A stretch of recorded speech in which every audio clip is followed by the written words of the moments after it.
为什么有些人会打鼾？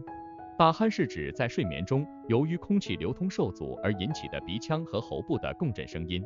一般来说，打鼾是由于喉部和鼻腔的组织松弛或阻塞引起的。以下是一些可能导致打鼾的常见原因：一、肥胖。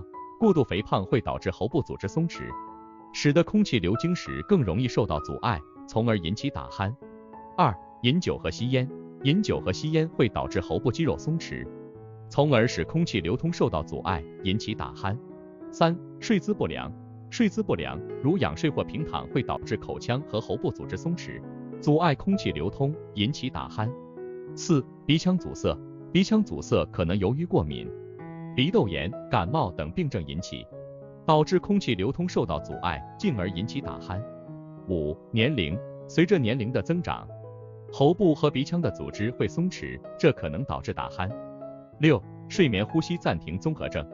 睡眠呼吸暂停综合症是一种严重的打鼾症状，可能导致呼吸停止并导致睡眠质量下降。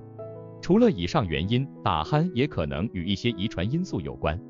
如果打鼾严重影响了睡眠质量或者其他人的睡眠，可以考虑采取一些改善措施，如减肥、改变睡姿、避免饮酒和吸烟，使用鼻塞或口罩等。如果症状严重，建议咨询医生以寻求更好的解决方案。喜欢的请帮忙订阅，一起探索更多知识。